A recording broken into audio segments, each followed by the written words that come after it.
Bonjour à tous, bienvenue sur cette chaîne qui s'appelle Limites. Nous parlons des limites planétaires, l'épuisement des ressources, d'une planète viable et habitable possible pour les années à venir, bref, pour vous, votre génération, quel que soit votre âge, et pour les générations à venir aussi, y compris mes enfants bien sûr. Et vous savez, on n'est pas tous logés à la même enseigne, donc il est important de brasser toutes les personnes qu'on pourra inviter sur cette chaîne. Donc aujourd'hui, je vais vous présenter mon invité, mais avant ça, n'oubliez pas de vous abonner à la chaîne, de commenter, de liker. Vous connaissez le base, vous connaissez comment ça se passe aujourd'hui, les algorithmes, tout ça. Donc si jamais vous arrivez dans cette vidéo, vous vous dites « Ok, le titre, il m'a attiré là, on va parler de banlieue, on va parler de cité, on va parler d'autres réalités », et que vous ne connaissez pas du tout le monde du changement climatique, d'écologie, bah restez bien ici parce que ça pourrait vous surprendre. En tout cas, bienvenue. Et bienvenue à toi, Féris. Comment tu vas? Merci, ça va très bien et toi? Écoute, ça va bien. On va pas faire genre qu'on se connaît pas, toi et moi. On se connaît bien, on a déjà échangé beaucoup. Je suis beaucoup ton parcours à distance et vice-versa. Mais pour ceux qui ne te connaîtraient pas, est-ce que tu peux te présenter d'où tu viens, qu'est-ce que tu as fait dans ta vie? D'où je viens carrément? Ah ouais, C'est mon long. gars. Bon alors déjà moi c'est Féris Barkat et je viens d'avoir 21 ans. J'ai cofondé l'association Banlieue Climat qui lutte contre les inégalités structurelles d'éducation vis-à-vis des questions climatiques mais qui essaie aussi de proposer des solutions pour engager un maximum des nouveaux publics sur ces questions climatiques. Je donne des conférences pour vivre et puis j'aime bien écrire aussi de mon côté des slams, des trucs comme ça on va dire. Tu es un slammer, genre. Non, Ah faut si. pas abuser, faut pas Ah abuser. si, À chaque fois, non. tu tentes des bails hein, sur TikTok et tout. Ouais, non, mais après c'est un titre. Non, moi j'aime bien écrire. Avant, je le faisais parce que tu vois, il y a ce discours de, tu te dis, le discours est trop rationnel, donc il faut rapporter un peu d'émotionnel. Et c'est comme ça que tu vas toucher plus les gens. Aujourd'hui, je le fais parce que c'est un kiff et que j'aime bien écrire, quoi. Mais on va dire qu'aujourd'hui, la plus grosse partie de mon temps, ça reste le climat. Et bien justement, banlieue climat, il faut qu'on parle, il faut qu'on dise des termes. C'est important que je t'ai aujourd'hui parce qu'on a beaucoup d'experts, beaucoup de scientifiques et souvent, bah forcément, quand on rentre dans les délires d'écologie et tous ces bails-là, le climat, c'est une dinguerie pour notre avenir. Mais on s'aperçoit qu'au niveau des banlieues, bah, c'est les derniers en fait auxquels on pense, tu vois, quand on parle d'écologie. Il y a tellement peu de considération, j'ai l'impression, tu vois, que ce soit des médias déjà pour les réels enjeux climatiques, mais de la part des médias en général, en fait, on parle beaucoup du climat et de l'écologie à travers un prisme. C'est à travers le prisme on va rentrer cash dedans, de bobos qui sont en vélo, tranquille avec leurs petites baguettes de pain. Bon, ça va, qui ont l'argent de papa et maman, qui ont une certaine situation. Alors désolé si c'est la vôtre, ne le prenez pas pour vous. Mais c'est très rare qu'on aborde le climat et l'écologie et le monde qui se transforme avec le point de vue de ce que vivent les gens dans les cités, par exemple en banlieue, en périphérie des villes. Et je porte l'exemple français, parce que moi je suis de Belgique. Ouais. En Belgique, on a des quartiers. On n'a pas le phénomène de banlieusisation de cités, etc., avec l'aspect ghettoisation qui peut arriver quand ils sont laissés pour compte, abandonnés, qu'ils sont super loin et qu'il n'y a pas vraiment d'investissement. On n'a pas ce phénomène-là. Mais par contre, moi ça m'intéresserait parce qu'on vit plus ou moins le même truc dans les quartiers. Bah, la considération pour tout ce qui est climat, c'est un peu derrière toi. Je voudrais avoir ton feeling là-dessus. Bah déjà, au-delà de ça, c'est pas qu'on les considère pas, c'est qu'il y a des entraves à la question climatique pour eux. C'est-à-dire qu'il y a un discours qui est monté, par exemple le discours sur la fin du mois et la fin du monde, qui vise au fond à faire croire que pour ces populations-là, c'est pas du tout un sujet et ça devrait pas l'être. Parce qu'il y a des préoccupations sociales, il y a la fin du mois, ils sont pas dans une forme de post-matérialisme, ils n'ont pas accompli tout ce qu'ils voulaient accomplir, ils n'ont pas les biens matériels. Et donc ils sont presque, en tout cas dans le discours qu'on peut voir médiatique, dans une incapacité à considérer les questions climatiques et à se dire tiens, c'est un sujet pour moi. Et à mon avis, ce discours entraîne et entrave ces populations à s'approprier vraiment ces questions-là parce que l'écologie, c'est pas que la consommation. Alors bien sûr, venir dans les quartiers populaires et dire il faut baisser son empreinte carbone et arrêter de prendre l'avion, alors que des gens ne prennent pas l'avion, ça devient compliqué, ça n'a pas de sens. Oui, parce que déjà, statistiquement et globalement, quoi qu'il arrive, quelqu'un qui vit dans un quartier populaire, c'est comme et ça de fait, ouais. Et de fait écolo en fait. Ouais. De fait, il consomme beaucoup moins que quelqu'un qui vit par exemple dans le 16e arrondissement de Paris, qui a une voiture électrique, qui prend encore l'avion, même qui va dans un marché bio. Est-ce qu'il y a moi, je viens pas de banlieue, honnêtement, mais est-ce que dans les banlieues, quand tu côtoies les jeunes des cités et tout ça, est-ce que tu as la sensation qu'il y a une préoccupation quand même pour l'avenir, une préoccupation basée autour du changement climatique ou plus autour de non, ça va être la merde, en fait les gens vont se bagarrer mais sans penser à l'aspect climatique? Alors je dirais qu'il y a plusieurs choses. Déjà, il y a deux faits qui sont écologiques, ils ne le réalisent pas. C'est-à-dire qu'ils ont j'ai un pote à moi, il répare des trottinettes, il en revend, il va prendre des trucs cassés, il va faire des bails comme ça. Il est de fait dans une économie circulaire sans s'en rendre compte. Et il n'est pas dans un greenwashing où il essaie de parler de ça. Et de fait, il est écologique et il n'y a pas forcément la prise de conscience d'avoir En fait, il le fait un lifestyle. Ouais, il le fait. Exactement. C'est la débrouillardise. C'est un peu la débrouille, c'est ça. Ouais, c'est ça. Tu n'as pas les thunes forcément pour acheter des nouveaux trucs. Donc en fait, bah, tu répares. Tu es directement dans le concept de la réparation. Exactement. Donc il y a ce truc-là qui est là inévitablement. Après, dans les considérations, moi du coup j'ai grandi à Königshofen, quartier à Strasbourg. Puis après je suis parti, mes parents ils m'ont sorti du quartier. Donc j'avais ce double aspect. Après je suis revenu, enfin, ça a été un peu compliqué. Mais aujourd'hui, quand on fait des formations, quand on est à la Bagnolet, on est à la Haute-Pierre à Strasbourg, on va un peu partout. Avec Bon le Climat, on est une équipe de 4. Et quand on fait des formations, 8 heures de formation sur les questions climatiques, il ne faut pas non plus se leurrer. On est sur une situation où ces jeunes-là ne réalisent pas l'urgence. Ils sont dans une perspective, et on revient à ce que tu disais, c'est vraiment une entrave. C'est-à-dire qu'on fait passer ça pour un sujet bobo, on fait passer ça pour un sujet de consommation, ça n'a aucun sens. La consommation, c'est pas de l'action. Donc dès que tu vas sur un plateau ou je ne sais où, on te dit c'est quoi l'action à faire, les gens répondent perpétuellement par la consommation. C'est la même chose, donc il faut réduire ci, il faut réduire ça, d'accord. Mais là, on te demande de l'action, il faudrait séparer les deux mots. La consommation, bien sûr, si on fait un discours écologique que par le prisme de la consommation, c'est pas très pertinent pour les quartiers. Par contre, si on fait de l'action, mais là, c'est bien pertinent. Les quartiers, c'est quoi? C'est 2003, 19 000 morts. C'est où il y a le plus de morts? Val-de-Marne, c'est Saint-Denis. Tu as eu la grosse canicule. C'est ça. Tu prends l'alimentation, tu prends la qualité de l'air. On est sur 29%, 30% d'incinérateurs supplémentaires près des quartiers populaires. Donc on est sur tout ça qui fait que de fait, ils sont super vulnérables. Et il y a ce paradoxe où ils ont un lifestyle qui est écologique. Ils sont vulnérables et il y a un discours qui les entrave et qui ne leur permet pas forcément de se dire ok, c'est un sujet pour moi. Moi, quand je vais dans les quartiers, ils me disaient ouais, mais moi, en fait, je pensais que c'était les plantes, je pensais que c'était les ours polaires. Donc il y a la proximité des enjeux qui n'est pas du tout là. Ah oui, d'accord, donc c'est l'eau, donc c'est moi demain comment je vais me nourrir, donc c'est les pandémies, le prisme du vivant, la faillite de la sensibilité, Baptiste Morisot il en parle, elle est quand même là aussi dans les quartiers, il ne faut pas se leurrer, parce qu'il y a moins d'espace vert forcément. Et donc on est dans une situation où quand on amène ces enjeux-là, nous on essaie de rendre ça le plus proche d'eux. On parle du Maghreb, qu'est-ce qui va se passer, qu'est-ce qui se passe actuellement à la Corne de l'Afrique. Donc on parle des sujets parce que parfois ils ont des origines et donc c'est intéressant de ramener les injustices comme ça et la question climatique comme ça et les injustices environnementales de manière générale. Mais oui, je pense qu'il ne faut pas se leurrer sur les entraves et donc oui, c'est compliqué d'aller là-bas, mais c'est pas compliqué parce que c'est gravé dans le marbre. C'est compliqué parce que de manière générale, il y a une banalisation de la situation. C'est-à-dire qu'il y a Cynthia Fleury qui a écrit un livre, une philosophe, qui a écrit un livre que j'aime beaucoup sur ce qu'on ne peut pas nous voler, Emmanuel de Verstollen. Et elle lise des trucs genre l'horizon, le temps long, le fait de ne pas travailler tout le temps, le fait d'avoir l'air qui est de bonne qualité, tu vois, plein d'essentiels comme ça sur lesquels on ne devrait pas transiger. En l'occurrence, dans les quartiers populaires, on nous a volé tout ça, on l'a pas. Et ça a été totalement banalisé. C'est-à-dire que ça choque personne qu'il y avait une journaliste qui venait à Königshofen, donc là où j'ai grandi, on allait voir mon oncle, tout ça, et elle veut aller manger dans un restaurant végétarien, tu vois. Et donc, j'avais pas anticipé ça, donc on regarde sur Google Maps, il n'y a rien. Il n'y a rien, il n'y a que des kebabs, etc. Et donc, c'est pas un problème. L'idée, c'est de dire. Il y a que des fast-food, ouais. C'est ça, il n'y a que des fast-food et une nourriture super transformée. Et quand on sait aussi que, donc, moi je confonds l'association avec Abdelali El Badawi, qui a fait aussi banlieue santé, quand on parle de santé. Quand tu regardes le Covid, les comorbidités, c'était où le plus? Dans les quartiers populaires. Donc on est vraiment sur moi j'appelle ça des pulsions de mort, tu vois, c'est vraiment partout dans les quartiers comme ça. Et l'enjeu, c'est juste d'arrêter de normaliser ça à travers la question écologique. C'est pour ça que pour moi, c'est fondamentalement émancipateur. La question est émancipatrice, l'écologie, parce que ça permet d'un coup de se dire, ok, on s'était habitué à un truc inhabituel, à l'immoral. Comment c'est possible qu'il n'y a à ce point pas d'espace vert? Que les HLM sont à ce point mal isolés, tu vois. Donc toutes ces questions qu'on n'avait plus trop réinterrogées, qu'on interroge sur le prisme de la question climatique. Et donc c'est plutôt comme ça que l'écologie devrait être abordée, d'un point de vue plus émancipateur, et que donc un discours plus lié sur la consommation qui ne va pas les toucher.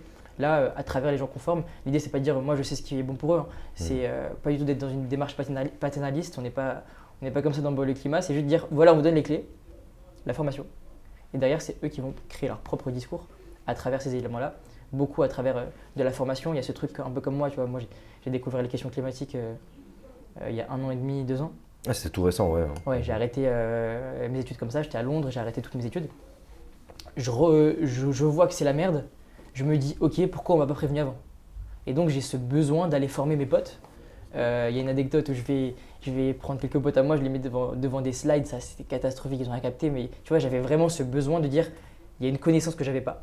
J'ai compris le monde à nouveau, il faut que je le partage.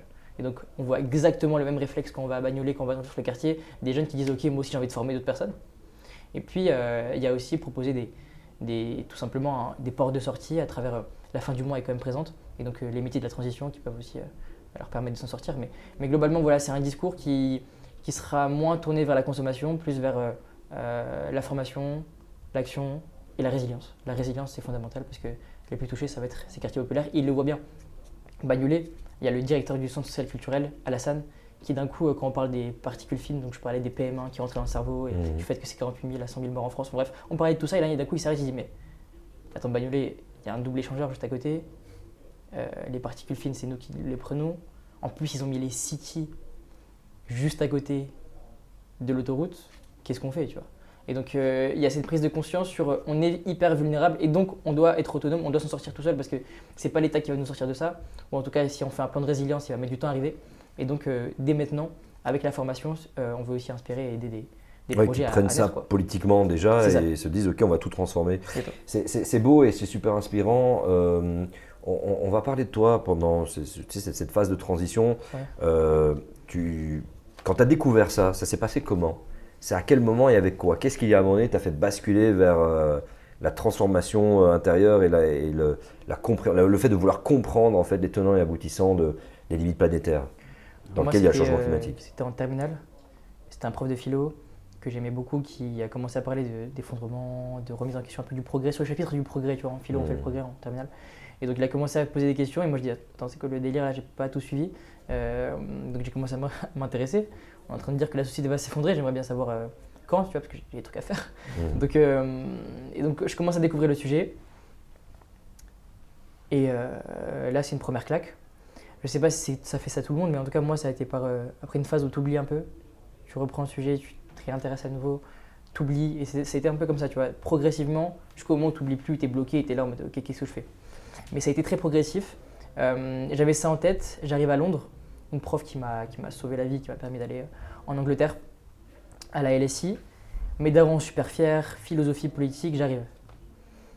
La London School of Economics, il faut savoir, c'est une université qui envoie beaucoup de gens dans les banques, dans les grandes banques, BlackRock. Tu t'es retrouvé dans le paradigme habituel de la croissance économique et la croissance à tout prix. C'est ça, donc j'étais avec des potos à Strasbourg où quand je commençais à comprendre le truc, je leur parlais. parlais. Ton prof de philo, il te met une graine, ça commence à réfléchir. C'est ça, donc du coup, moi je veux partager à mes potes de Strasbourg et tout, j'arrive pas à leur expliquer parce que j'ai pas encore les bons vocabulaires, la bonne manière.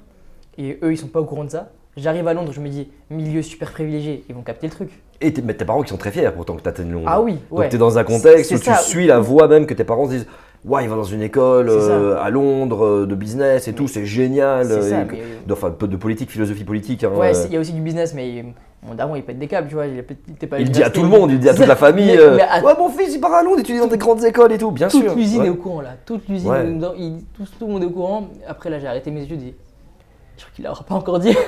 mais ouais, c'était fou. Et donc j'étais un peu dans ce truc de schizophrène où je dis vas-y, c'est bon. Je vais arriver dans un milieu super privilégié. S'il y a ma chance, opportunité à saisir, sacrifice financier des darons, il faut que j'assume. J'arrive là-bas. Et frère, personne au courant de la situation. Le mieux qu'ils font, c'est la croissance verte.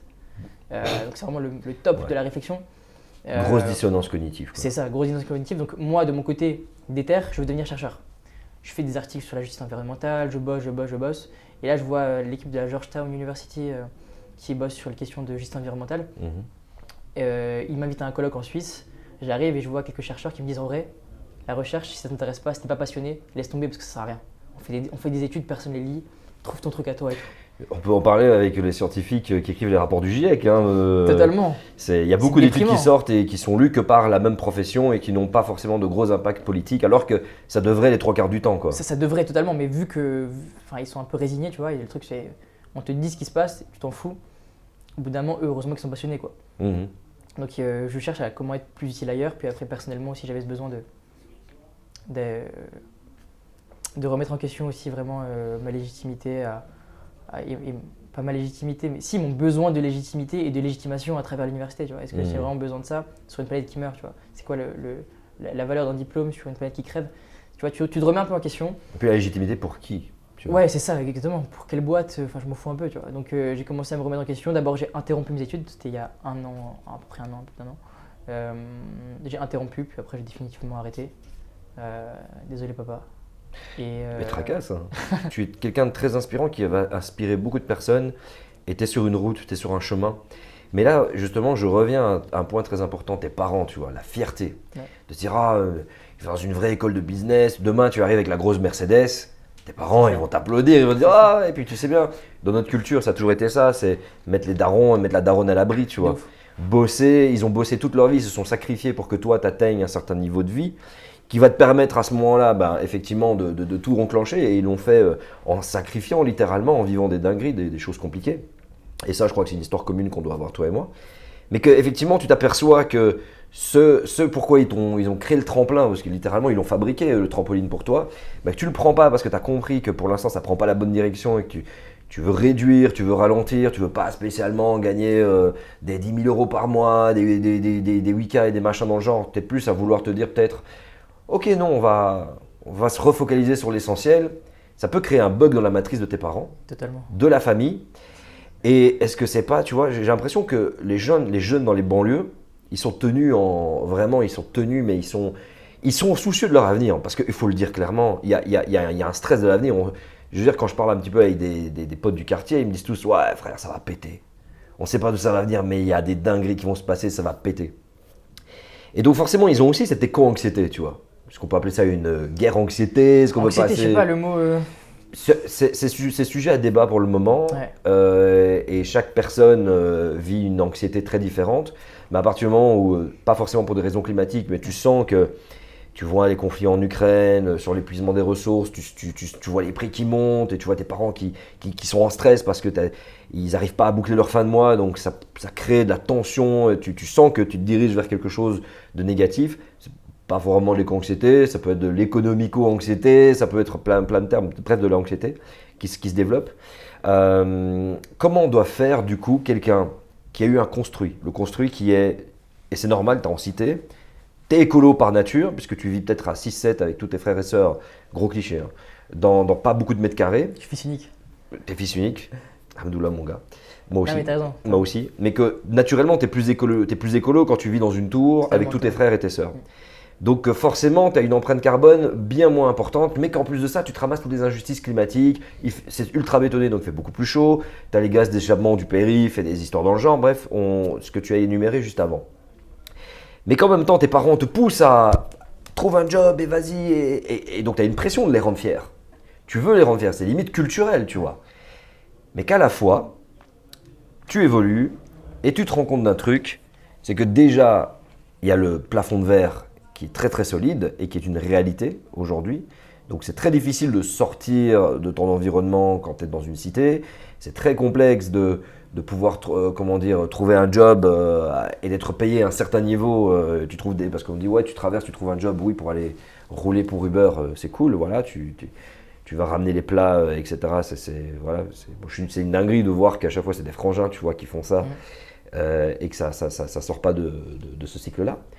Mais comment tu fais à partir du moment où tu as un des jeunes que tu formes, il y a 18 ans, 19 ans, il se rend compte de l'ampleur de la situation et il se dit ouais mais attends, mais ça veut dire que si je prends cette voie-là, quoi qu'il arrive, je vais devoir penser mon mode de vie autrement, mais que tu as la pression des darons à côté.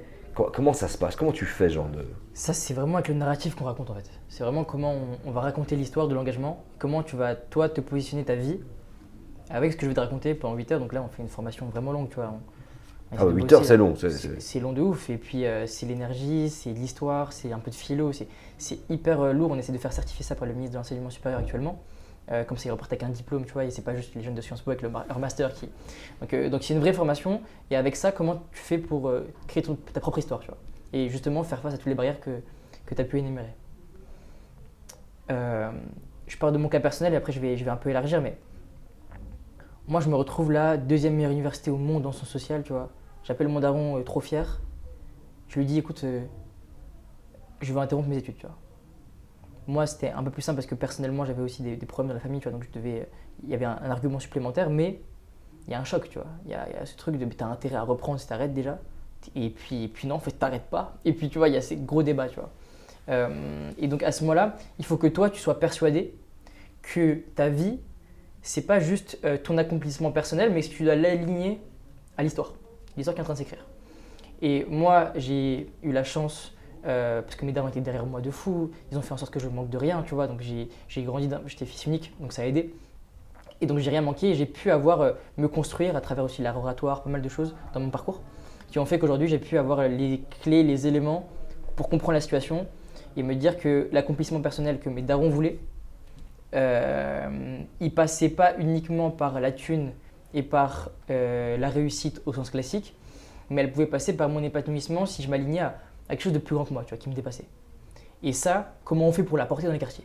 Parce que c'est pas forcément tout le monde qui a la chance de l'avoir. Et ça, il faut un peu essayer de donner les outils. Et moi, à mon sens, il faut réinscrire, comme je te disais, dans une grande histoire qui te dépasse. L'histoire, on la commence où? On va faire juste vite fait un point histoire parce que c'est super important. En France, tu me parlais de la Belgique qui n'a pas justement en périphérie les quartiers. En France, c'est quoi l'histoire? L'histoire, c'est que l'environnement et les banlieues, ça a toujours été super lié. L'environnement, je ne parle pas du climat, mais je parle de l'environnement au sens large. On ne sait pas trop, tu vois, mais au 18e, 17e, 18e, 19e, l'environnement, c'est un truc super important. La police en France, elle s'occupe de l'environnement. Si tu jettes un truc par terre, t'es foutu. Elle peut s'occuper de la largeur d'une rue. Si une entreprise, surtout des industries chimiques, pollue trop, elles sont fermées. Donc c'est vraiment, il y a un traité de police en 1722 qui commence par la police, l'ancien régime, doit s'occuper de la propreté des rues. Donc on est sur un délire où l'environnement c'est trop important. Et depuis longtemps, tu sais même, Christophe Colomb, c'était un argument colonial d'aller le climat et tout. Enfin, le climat ça a toujours été là. L'environnement, en particulier en France, à cette période-là, sous un prisme médical. En gros, tu vas pas commencer à salir la rue, tu vas pas commencer à foutre ta merde, tu vois. Parce qu'il y a la santé des gens à côté. Et tout. Oui, puis il y a eu des traumas dans l'histoire avec. C'est ça aussi. Quand il n'y avait pas d'hygiène, tu te ramassais des pestes et des choléras et des dingueries. Exactement. Et donc du coup, tu vois, on commence comme ça. Et qu'est-ce qui se passe de ce contexte où l'environnement c'est super important, il se passe quoi? En 1810, il y a un décret qui est adopté, un décret impérial, qui permet aux entreprises de compenser, c'est le début de la compensation, de compenser leur merde. C'est-à-dire que, ok, je vais te mettre de la vapeur d'acide chlorhydrique dans l'air, mais en échange, je peux te donner un peu de thune. Tiens, ça me fait penser au bilan carbone et au crédit carbone. C'est ça. C'est drôle ça. Et tu vois, là ça paraît normal, mais à l'époque c'est une dinguerie. Ça veut dire que tu es là, t'es en train de bousiller ma santé pour de l'argent, mais c'est pas normal ça, frérot. Il y a Emmanuel Faudéré, le père de la médecine légale, et plein de médecins en vrai à l'époque, la bourgeoisie, ils étaient trop vénères. Ils disent, mais comment ça, tu vas mettre des usines près de chez moi? Et en échange, tu me demandes, ça n'a aucun sens, tu vois. Je m'en fous de ton argent. Et si tu veux faire ça, je vais te demander énormément de thunes, tu vois. Donc qu'est-ce qu'ils font les entreprises, les industries chimiques? Elles se mettent en dehors du centre-ville. Elles s'éloignent des centres-villes. Et donc, historiquement, elles se mettent près de quoi? De ce qu'on appelle les banlieues. Mais en tout cas, là où les plus pauvres ne pouvaient pas. C'était des fermes avant. C'est ça, voilà, exactement. Et donc c'est pour ça que la banlieue au sens large, Abdelali il dit bien, c'est lieu banni, tu vois, historiquement. Donc c'est pas que. Donc quartier populaire, c'est vraiment les tours et les cités, tu vois. En tout cas dans ma définition à moi, peut-être que. Et sinon, banlieue, c'est vraiment lieu banni, donc tous ceux qui sont un peu loin du droit commun, qui sont un peu écartés, quoi. Et donc c'était quand même dans les banlieues qu'on mettait les industries chimiques. Et donc historiquement déjà, ils ont pu se construire sur la dépolitisation des personnes les plus pauvres, tu vois, qui réalisaient pas trop ce que c'était et qui disaient vas-y ok frérot, ça me fait un taf, c'est cool et tout. Et donc là les archives elles sont claires, on voit que ça s'est basé là-dessus, tu vois. Et donc on a pu littéralement chier sur des plus pauvres grâce à ça, tu vois. Et aujourd'hui l'histoire elle se répète. Et l'histoire, quand tu réinscris dans une histoire comme ça en te disant ok le climat et l'environnement il y a un lien très fort et qu'il faut que je prenne conscience pour pas subir mon destin, ça me dépasse. Il y a un truc qui va m'arriver parce que la pollution ou les canicules ou tout ce qui va se passer, c'est vraiment, ils le subissent, tu vois. Il n'y a pas un moment où il y a une forme de justice, quoi que ce soit, parce que même leur empreinte carbone, comme tu as dit, elle est super faible. Donc il n'y a vraiment rien qui va dans l'équation, tu vois. Et donc, tu réinscris dans cette histoire et tu continues à dire, au fond, et je pense que Hannah Arendt, tu vois, moi j'ai beaucoup étudié son Eichmann à Jérusalem en 1963, qu'est-ce qu'elle fait? Elle parle de ce mec qui en fait, ça me fait penser limite à moi avant, tu vois. Ça, c'est une dinguerie ce que je viens de dire. Vas-y. Eichmann, c'est dans un délire, tu vois. Eichmann, c'est un nazi, c'est un fou, tu vois. C'est lui qui a vraiment mis, c'est lui qui a mis la solution finale, c'est lui qui a organisé la déportation, c'est lui qui a organisé le génocide, tu vois. C'est vraiment lui. S'aligner avec l'histoire, comprendre que donc il y a une histoire qui te précède au niveau des banlieues. Donc nous, on fait un gros travail de légitimation, tu vois, dans les quartiers pour dire vous êtes légitime de vous en emparer parce que vous êtes les plus vulnérables. Historiquement, il y a un lien et tout. Et puis aujourd'hui, pourquoi vous avez peut-être tout intérêt à vous dépasser pour cette cause-là et à pas juste voir ce qu'on vous dit, genre un peu, tu vois, carriériste, faut s'en sortir et tout, mettre la daronne à l'abri, parce que c'est super important.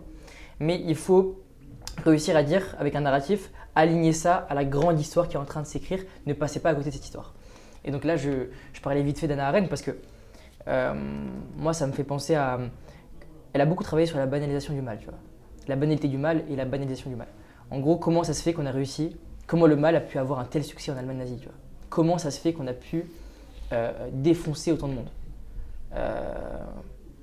Et la grande thèse d'Hannah Arendt, dans Eichmann à Jérusalem, c'est de dire ne vous trompez pas de diagnostic. Le problème, c'est pas quelques fous qui ont appliqué leur théorie génocidaire. Le problème, c'est l'incapacité de penser. Le problème, c'est l'absence de pensée, c'est le mal qui passe par la figure du banal. Et là, tout change. Parce que ce que je disais au tout début aussi sur les quartiers populaires qui n'ont pas les essentiels, l'horizon, le temps long, le silence, ça, c'est une banalité du mal qui a été totalement normalisée. Parce que ça choque personne. Ça choque absolument personne. Et donc l'idée, c'est de changer son regard en disant « Ah oui, ok, en fait, la situation dans laquelle on est pas normale. L'histoire est de fait en train de s'écrire parce que 1,2 degré en 150 ans, c'est historique. Parce que 69% des vertébrés qui disparaissent en 150 ans, tout ça, c'est historique. Donc l'histoire s'écrit. Et en plus, on est dans une forme de banalisation de cette histoire qui est absolument terrible. Parce qu'on ne réalise pas trop. Surtout dans les quartiers populaires, on l'a dit avant, on nous fait croire que c'est pas un sujet pour nous. Donc on se dit, vas-y, attends, il se passe un truc de fou, l'histoire s'écrit, et nous, on nous fait croire que l'histoire s'écrit pas. Bah si. Là, on réaligne tout ça. Eichmann, en l'occurrence, je prends beaucoup cet exemple parce que ce type réalisait pas que l'histoire s'écrivait. Il réalisait même pas qu'il était en train d'écrire l'histoire. Quand il y a des entretiens après la Seconde Guerre mondiale, on essaie de comprendre ce qui se passe dans la tête de ce type parce que c'est quand même un mec qui dépose ses enfants à l'école le matin et qui fait un génocide l'après-midi, sans pression, tu vois. Genre, comment ça se fait qu'un mec comme ça, qu'est-ce qui se passe mentalement, tu vois, dans sa tête parce que c'est vraiment celui qui est organisé, déporté, qui s'occupait vraiment du génocide. Et ce qui est fascinant, c'est que dans les interviews, à chaque fois, il te dit oui, je m'en souviens de telle ou telle décision, mais en fait, c'est inscrit comme ça dans ma carrière, j'ai pu avoir telle ou telle promotion. Puis après, il commence à divaguer en disant à un moment, on m'a volé tel ou tel dossier. Et à chaque fois, on lui dit mais attends, fais le parallèle avec la grande histoire. On ne te parle pas de ta petite histoire, de ta carrière. Et à aucun moment, il réalise ce qu'il a fait. Tu vois.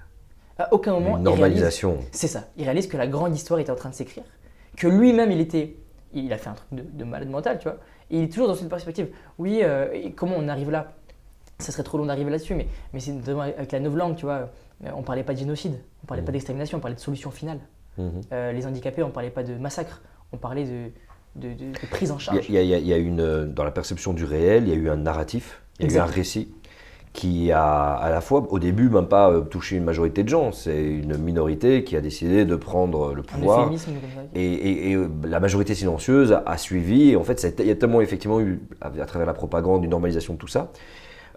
C'est une dinguerie ce que je peux faire comme parallèle, même si c'est deux choses qui pour moi sont très distinctes, c'est pas du tout les mêmes échelles, mais l'empreinte d'une partie de l'humanité sur le reste du vivant à l'échelle mondiale et même sur le reste des êtres humains à l'échelle mondiale, on est aussi dans quelque chose de très… Alors c'est pas du tout le même degré, qu'on soit très très clair, hein. Mais des massacres pour les extractions minières, il y en a eu. Des massacres pour la culture d'huile de palme, il y en a eu. Pour la culture du caoutchouc dans la République démocratique du Congo, il y en a eu. Et ce paradigme-là, de celui de Léopold II dans son extractivisme délétère lors de la colonisation, qui a tué beaucoup de personnes, mutilées, et qui a fait retourner des peuples contre les leurs, etc., c'est quelque chose qui n'était pas narré. Et donc, personne ne l'a perçu. Je trouve que quand l'histoire a commencé à remettre les choses à jour et que des lanceurs d'alerte se sont appropriés cette cause-là de on déboulonne pas les statues, bah forcément là, tout d'un coup, il y a eu le schéma mental de beaucoup de personnes, beaucoup de Belges qui se sont dit « Mais qu'est-ce que vous racontez comme connerie? Si c'était vrai, on nous l'aurait dit. » Eh ben c'était vrai, sauf que l'histoire n'a pas été racontée dans ce sens-là. C'est un petit peu ça, c'est que l'histoire aujourd'hui du changement climatique, de l'écologie, n'est pas narrée, même dans nos leaders d'opinion en culture culturelle. Hein. Quand je dis les nôtres, je parle des Niska, je parle des B2OBA qui aujourd'hui sont contre les influenceurs, je parle des Gims, je parle je veux dire, les gens qui viennent des quartiers de base, tu vois, et qui ont cartonné, qui ont réussi, tu vois, les Soul King, les Jul, qui n'abordent pas ces thèmes-là, parce qu'aujourd'hui, en fait, le prisme, le récit, il est sur je fais mon cash, je fais ma moula, je suis entouré de mes sauces, tu vois. Ouais, mais c'est précisément parce que, si on fait le parallèle encore plus loin, parce que cette histoire tragique qui est en train de s'écrire sous nos yeux est à nouveau normalisée à travers des mots comme la croissance, comme le fait que les externalités négatives, c'est une dinguerie ça, la pollution, des gens qui meurent, 48 000 à 100 000 en France, 9 millions par an dans le monde, c'est une externalité négative. Cette chose qui est complètement folle, c'est juste une conséquence un peu délétère à côté. Bon, l'économie, il faut bien faire tourner l'économie, donc on peut accepter un peu de conséquences mauvaises. Et donc, on arrive à. De toute façon, il faut bien mourir de quelque chose. C'est ça, c'est un peu ça l'idée c'est générale. exactement ça. Et donc, du coup, on arrive à normaliser un peu la situation, et à nouveau gommer l'histoire qui est en train de s'écrire, à des échelles bien sûr différentes que l'Allemagne nazie, mais le principe est le même. Au fond, c'est de dire l'histoire n'est pas si tragique que ça, il faut faire des concessions, plus c'est légitime comme l'économie. Et donc, du coup, on rentre, et précisément les plus vulnérables, les plus précaires, rentrent dans un rapport à la réalité qui est de dire ah oui, alors dans ce cas, pourquoi s'occuper des conséquences délétères si elles sont juste des externalités négatives, si en vrai la priorité, c'est d'être nous aussi inclus dans ce système de croissance de marché qui va nous permettre d'avoir un travail, de mettre les darons à l'abri. Et donc là, on boucle avec la réponse à ta question, qui est de dire que du coup, il faut contrer ce narratif-là. Et dire que. Ouais, parce qu'en fait, pour l'instant, on met la daronne à l'abri à court terme. C'est ça. Parce qu'elle n'est pas à l'abri de la situation climatique. Elle n'est pas à Exactement. l'abri de la pollution. Elle n'est pas à l'abri des maladies qui peuvent émerger de toutes ces questions-là. Donc, elle est à l'abri de rien du tout, finalement. Et oui, voilà, c'est juste que ce narratif-là, il faut en créer un autre. Et pour dire que, voilà, on comprend totalement la nécessité de s'occuper de la fin du mois et d'être dans une peut-être perspective plus matérialiste, parce que le matériel n'est pas là. Par contre, il faut quand même essayer de penser à comment on aligne sa vie à la grande histoire qui s'écrit, parce qu'elle est en train de s'écrire et ne faisons pas avoir. En disant, écoute, c'est pas un sujet pour vous, fin du mois, fin du monde, et puis la croissance, et puis c'est pas si grave la consommation. Non, non, non. Il faut réaliser ce qui se passe. Et pour donner envie, je pense que le moteur principal, ça reste montrer qu'on peut s'accomplir totalement. Oui, qu'il y a des perspectives d'épanouissement là-dedans. Exactement, que ça va à travers le métier, se dire ok, je participe à du sens. Je donne un exemple parce que je l'aime beaucoup, Ilyes, qui était un jeune d'avoir 18 ans, de la promo 2 qu'on a fait à Bagnolet. Il est bien parti pour être footballeur pro, tu vois. Et il était en mode bah ouais, moi si je deviens footballeur pro, je vais pas faire le bouffon. Je vais parler de toutes ces questions climatiques, je viens de caler un truc de fou. Donc je vais maintenir. Donc, il va pas rigoler quand on pose la question sur les jets privés. C'est ça. Mais du coup, tu vois, il y a facilement, tu te dis, ok, je sais pas si facilement, mais en tout cas, après les formations, ils se disent, ok, vas-y, frérot, je vais, dans ma passion de base, essayer d'inclure cette dimension de fou parce malade. qu'il peut gagner beaucoup d'argent et peut-être juste se dire, ok, tu sais quoi, je me garde mes 4000, parce que au-delà de 4000 sont les statistiques de l'OCDE dans nos pays. Tu atteins le maximum, c'est 4000, 4005, je sais pas très bien, de bonheur que tu peux avoir, et au fur et à mesure tu vas gagner plus, ça va quoi qu'il arrive redescendre. Donc en fait, tu peux te caler juste à l'indicateur de bonheur dans lequel, dans nos pays, en tout cas de l'OCDE, au pays de l'Occident, quoi, on atteint une forme de bonheur. Et qu'après, tes millions que tu as en plus, tu les redistribues, tu les réinvestis dans des projets éco-responsables à 100%. Enfin, éco-responsable, pas de chez Total, ouais, tu as compris. Mais ça demande un changement de mentalité. Parce que pour l'instant, est-ce que tu as l'impression qu'à l'échelle globale des banlieues françaises, on est en cours ou on n'y est pas? On n'y est pas. Du tout.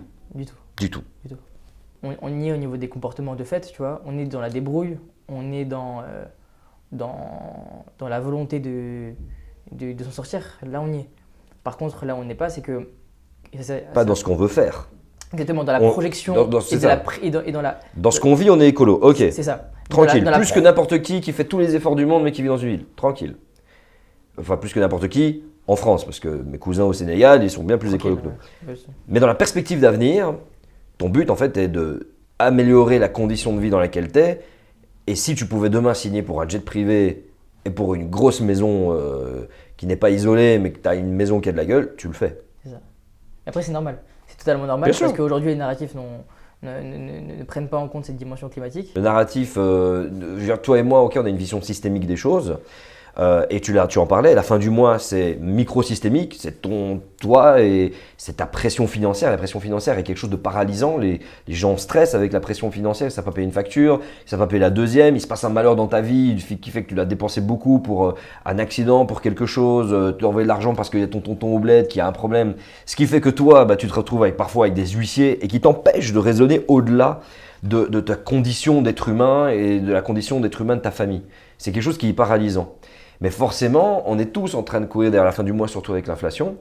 Mais alors du coup, ça sert à rien de dire ah mais ok, vous savez que un effet, une boucle de rétroaction d'un événement qui se passe dans tel pays, s'il y a un courant d'eau qui change, s'il y a une montée des eaux, a un impact indirect mais sur nous, etc. C'est waouh frère, c'est bon, moi je veux savoir comment je termine la fin du mois.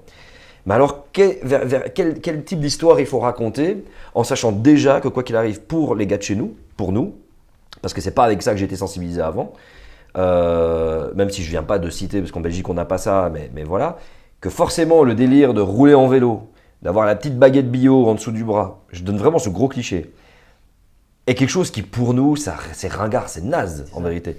Tu sais, bon, parfois, tu sais, ça m'arrive encore, hein, quand je vais à des conférences des shifters, parfois je les regarde tous, ils disent oh, les gars, on vient pas du même monde. Hein.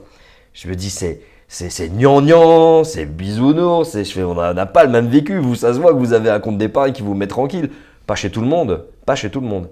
Mais tu sens qu'il y a une sorte d'érudition.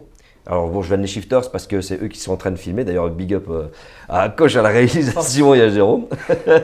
Je les vanne un petit peu. Mais on n'est pas sensible à ça. Donc à quoi est-ce que nos frangins, nos frangines peuvent être sensibles dans un monde qui, littéralement, si on fait rien, va partir en couille. C'est-à-dire que, surtout au niveau de l'adaptation, parce que là, c'est quand même une vraie dinguerie. Alors moi, je vois plusieurs leviers. Déjà, le rap, il faudrait passer un peu plus de temps là-dessus, mais en tout cas, les animés, les mangas. Ouais. L'animation japonaise, c'est hyper puissant. C'est-à-dire que moi, première slide, c'est Miyazaki. C'est La Princesse Mononoke, où on explique qu'il y a vraiment un méchant qui vient de la forêt parce que tu n'as pas respecté la forêt. Tu vois. Ils sont dans le turfu, mais un truc de fou. Ouais, mais ça paraît un peu ringard, tu vois. Moi, j'adore, je suis fan de Studio Ghibli. Hein, en tout cas, toutes mes slides, Studio Ghibli, et puis même des trucs où les parallèles sont moins évidents, Naruto, Hunter et tout, One Piece, dans le sens où il y a ce truc d'une quête qui te dépasse. Tu vois. Ah. Et ça permet en tout cas de mobiliser en disant, dans tous les cas, la merde, elle arrive. Qu'est-ce que toi, tu fais pour t'en saisir et réussir à trouver peut-être les opportunités là-dedans. Et dans tous les cas, on ne peut que être gagnant. C'est-à-dire que si tu es un hyper riche, tu vas être perdant quelque part. Parce que tu vas devoir réduire et tout. Mais nous, on ne peut que être gagnant. La santé, elle va être mieux. La nourriture, elle va être mieux. La pollution, elle va être moins. Les opportunités, elles vont émerger si on arrive à saisir. Parce qu'il ne faut pas se mentir aussi. Demain, la question climatique, il y aura des gens qui vont faire du business là-dessus. Tu vois. Et ils le font déjà, parfois bancalement, parfois très bien, avec des startups qui émergent et qui font des trucs super intéressants. Moi, je reparle de mon frérot, mais là, il répare des trottinettes pour des gens, tu vois. Et il est à fond là-dessus, il veut faire maintenant les vélos électriques et tout. Donc, il y a des opportunités à saisir. Et l'idée, c'est de présenter ça comme une opportunité et montrer à travers des références. Moi, j'utilise beaucoup le rap et l'animation, qu'il y a un truc qui te dépasse et que c'est fou et qu'il ne faut pas juste louper le train, comme on a pu déjà nous le faire louper sur d'autres sujets. Mais je reviens sur un point que tu as dit qui était intéressant sur la baguette, le vélo et tout. Après, moi, j'ai pas prétention de parler pour les quartiers, etc. Tu vois, moi, on est là, on essaie de faire de taf avec moi le climat. Mais c'est vrai que dans les échanges que j'ai pu voir, ce qui revient pas mal. La plante. Ah ouais, faut penser aux plantes qui poussent. Ah. C'est ça. Et au-delà de ça, et là, ça devient un débat qu'il faut, je pense, poser sur la table. C'est les modes d'action, parfois désobéissance civile, qui ne touchent pas ces populations-là. Tu vois. Il y a un jeune qui disait moi à la base je pensais l'écologie c'était un truc de bobo qui bloquait les routes. Et donc la question elle va se poser là et elle va être très compliquée à régler, j'ai pas la solution. Ça va être de se dire dans les prochaines années l'urgence elle va augmenter. De fait, l'urgence, les catastrophes vont arriver. L'été qu'on va voir là en France sur la question de l'eau ça va être catastrophique. Tu vois. L'été 2022 c'était 100 communes qui n'avaient pas d'eau. En 2023, je vais voir ce qui va se passer. Sur le rapport du GIEC, c'est inscrit dans notre avenir si on ne fait rien, effectivement. Et voilà. Et donc, de fait, si l'urgence augmente, la radicalité va augmenter aussi. Et c'est totalement légitime. Des actions de plus en plus coup de poing, des gens qui vont face à cette détresse, des gens éco-anxieux, qui vont essayer d'avoir une radicalité de leur engagement. Et qui est quelque part légitime. Sauf que pour quelqu'un qui voit ça, et qui n'a jamais entendu parler du GIEC, qui est dans une situation où il se dit attends, t'es en train de bloquer la route. C'est un Pokémon le GIEC? On va lancer ça un jour. Jure. Ouais, dans une école on m'a dit ça. Vous connaissez le GIEC? C'est un Pokémon, mais il était sérieux, hein, il était persuadé. Ça veut quel âge? C'est pas grave, c'est bien. C'est incroyable. Ouais, bah c'est ça, c'est exactement ça. Tu me parles du GIEC, c'est quoi, tu vois? Et donc là, la polarisation peut encore plus se créer. C'est-à-dire que tu disais comment on fait pour créer des imaginaires et pour aller les embarquer. En vrai, alors après, encore une fois, c'est mon expérience, mais j'ai vu que ça passait bien. Quand il y a l'identification, quand il y a de la confiance. Moi, il y a Sana qui fait un travail incroyable de mobilisation. Il y a Abdelali, il y a Sefiu. Il y a des figures comme ça qui reconnaissent. Sefiu, j'étais même pas au courant. Les rappeurs de ouf de l'époque. Ouais, incroyable. Moi, Hamdoullah, ça va. Moi, Hamdoullah, ça va.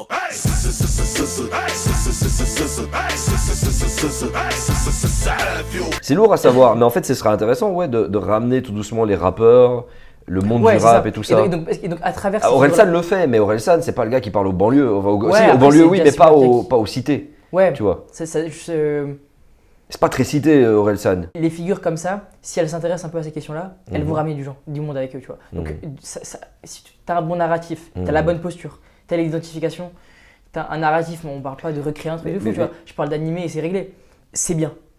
Du coup, pour moi, le danger, c'est plus attention à pas polariser davantage. Parce que s'il y a ce genre d'action, coup de poing, entraver les routes, etc., qui intrinsèquement peuvent être récupérés médiatiquement pour dire, vous voyez, l'écologie est fondamentalement anti-pauvre parce qu'elle bloque les pauvres gens qui vont prendre. Ouais. C'est très il y a un jeu qui se fait. C'est caricaturé. Mais en fait, c'est récupéré. mais de nouveau, parce qu'il n'y a pas la compréhension. Il n'y a pas la compréhension. Si, ils l'ont parfois, mais ils aiment bien. Ils savent que ça fait de l'audience, ça fait du clic, et donc c'est ça.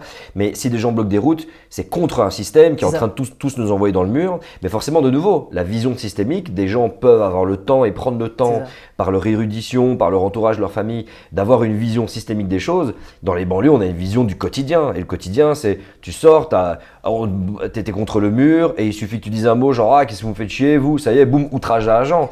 Et c'est ton quotidien qui est impacté. Et donc en fait, et c'est pour ça que tu as des grosses manifs aussi qui ont un rapport avec l'écologie quand tu regardes, hein, parce que forcément justice climatique c'est justice sociale, et lorsque tu as des grosses injustices sociales, vous l'avez avec la réforme des retraites, mais lorsque tu as des violences policières, ça manifeste des luttes contre le racisme. Et là on sort parce que c'est notre quotidien qui est impacté. Et justement c'est ça, il faut trouver une méthodologie de convergence des luttes où en fait il faut que tous ceux qui me font des manifestations cool pour le climat, parce que c'est des marches incroyables, on dirait Tomorrowland, Coachella, c'est sympa, on est là, on fait de la musique, ouais. Et moi je regarde ça, je dis moi qui fait Black Lives Matter, je me dis oh c'est gentil les manifs pour le climat, et j'y participe et on fait la fête. Mais que ces gens qui sont sensibilisés, tu vois, pour la condition humaine, rejoignent les manifestations de lutte contre le racisme et que les jeunes qui manifestent contre le racisme à un moment donné rejoignent les agriculteurs qui sont en mode ouais on veut nourrir la France, on n'y arrive pas, etc.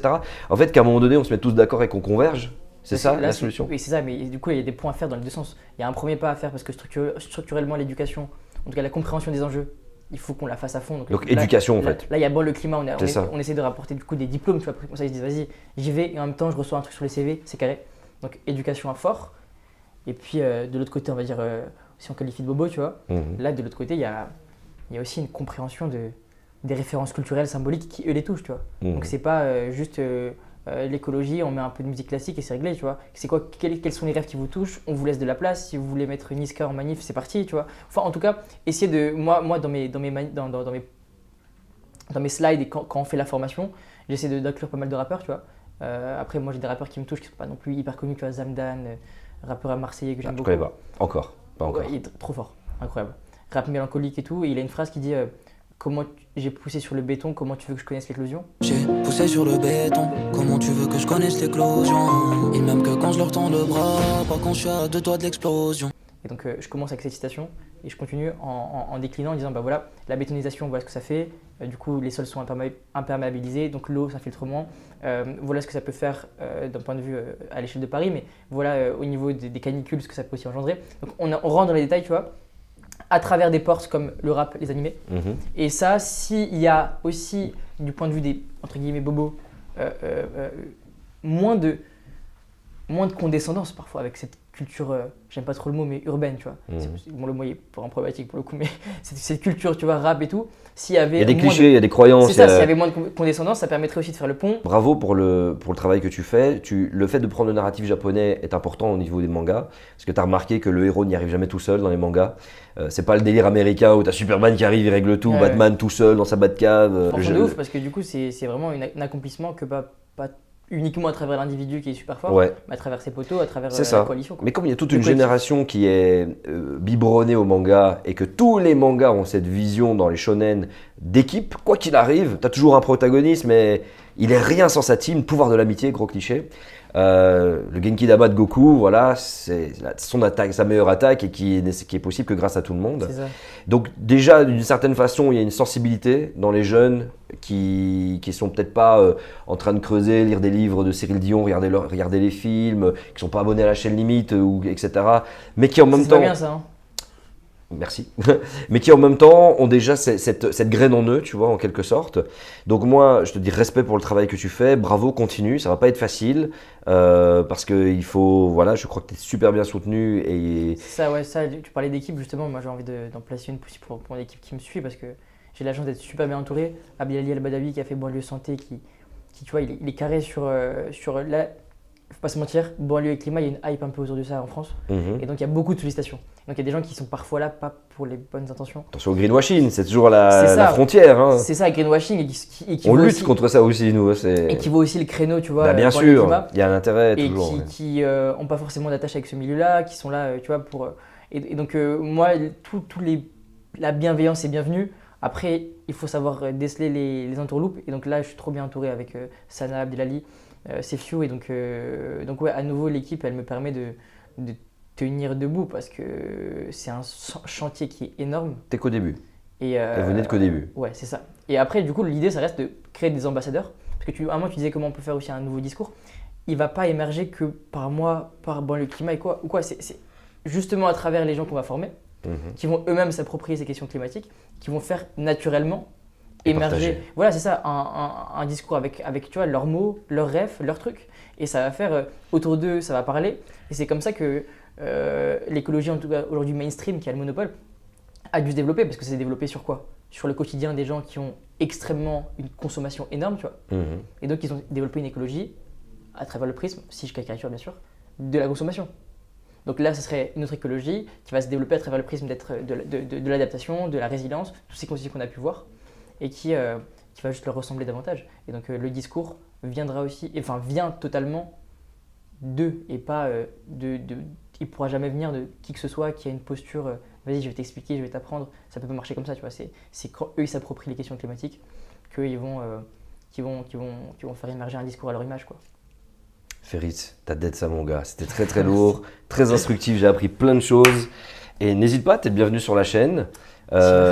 Tu as énormément mûri, parce que je te connais depuis un peu plus d'1 an et je suis... À l'époque, j'étais perturbé. Hein. Non, tu t'es pas perturbé non, mon gars. J'étais éco-anxieux de fou. Ça se percevait, ça se ressentait, mais tu arrives à avoir ton alignement. Ouais. Et je sens que t'es dans une bonne voie, donc vas-y à fond mon gars. Merci. Et de toute façon on est là pour vous soutenir, toi et ton équipe, quoi. Merci. À bientôt sur la chaîne. Ça fait plaisir. Abonnez-vous. Gang.